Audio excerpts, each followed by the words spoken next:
কুচবিহার রাজবাড়ি, যা উত্তরবঙ্গের অন্যতম ঐতিহাসিক নিদর্শন, কুচবিহারের রাজাদের শাসনকালের প্রতীক হিসেবে পরিচিত।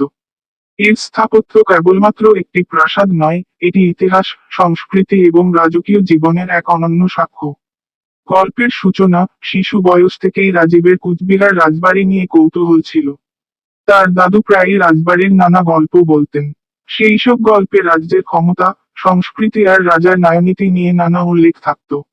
রাজীবের মনে এটাই বদ্ধমূল হয়ে গিয়েছিল যে একদিন সে এই রাজবাড়িটিকে নিজের চোখে দেখবেই।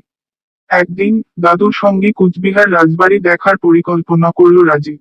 সকাল সকাল তারা রওনা দিলেন। শহরের উত্তরে সবুজের মধ্যে দাঁড়িয়ে থাকা রাজবাড়িটি রাজীবকে মুগ্ধ করল। বিশাল আকৃতির প্রাসাদ, তার চারপাশে ঘেরা বাগান আর সুন্দর স্থাপত্য দেখে তার চোখ ছানাবড়া হয়ে গেল। সাদা ও লাল ইটের তৈরি এই রাজবাড়িটির প্রতিটি ইঞ্চি যেন ইতিহাসের এক এক টুকরো। প্রাসাদে প্রবেশ করার পর তারা মূল প্রাঙ্গণে এসে দাঁড়ালো। রাজীবের দাদু তাকে বলতে শুরু করলেন, এই রাজবাড়িটি 1887 সালে মহারাজা নৃপেন্দ্র নারায়ণের আমলে তৈরি হয়েছিল। তিনি ব্রিটিশ স্থাপত্যশৈলীতে অনুপ্রাণিত হয়ে প্রাসাদটি নির্মাণ করেন। একসময় এই রাজবাড়ি রাজপরিবারের আবাস ছিল, আর এখন এটি ইতিহাসের নিদর্শন। রাজীব মুগ্ধ হয়ে শুনছিল। সে কল্পনায় দেখতে পেল সেই সময়ের রাজকীয় জীবন, যেখানে মহারাজা তার সভাসদদের সঙ্গে রাষ্ট্রীয় আলোচনা করতেন, আর রানীরা বসতেন বিশাল বারান্দায়, পেছনের বাগানে ফুলের সৌরভে নিমগ্ন হয়ে। বিশাল দালান আর এর ভেতরের রাজকীয় আসবাবপত্র দেখে রাজীব মনে মনে রাজা হতে শুরু করল। দাদু বললেন, এই প্রাসাদে এক সময় নানা সাংস্কৃতিক কর্মকাণ্ড হতো। কুচবিহারের রাজারা কেবল রাজ্য শাসনই করতেন না, তারা সাংস্কৃতিক কর্মকাণ্ডেও খুব উৎসাহী ছিলেন।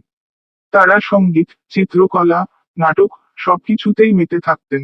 রাজবাড়ির হলঘরে একবার মহারাজা একটি বিশাল নৃত্য সন্ধ্যার আয়োজন করেছিলেন। সেখানে ব্রিটিশ অফিসাররাও আমন্ত্রিত ছিলেন। সেই নৃত্য সন্ধ্যা আজও ইতিহাসে স্বর্ণাক্ষরে লেখা আছে। রাজীবের মনে হলো যেন সেই হলঘরে দাঁড়িয়ে সে নিজেই সেই নাচ দেখছে। তার চোখের সামনে ভেসে উঠল ব্রিটিশ পোশাকে সজ্জিত অতিথিরা আর কুচবিহারের রাজকীয় পরিধানে মহারাজা। কিন্তু সময়ের সঙ্গে সঙ্গে সবকিছু বদলে যায়। দাদু হঠাৎ বিষণ্ণ স্বরে বললেন, রাজতন্ত্র বিলুপ্ত হয়েছে। এখন এই প্রাসাদ শুধু ইতিহাসের অংশ হয়ে আছে। রাজীবের মনে হলো, রাজবাড়ির দেওয়ালগুলোর মধ্যে যেন এখনো সেই পুরনো কাহিনীগুলো প্রতিধ্বনিত হচ্ছে।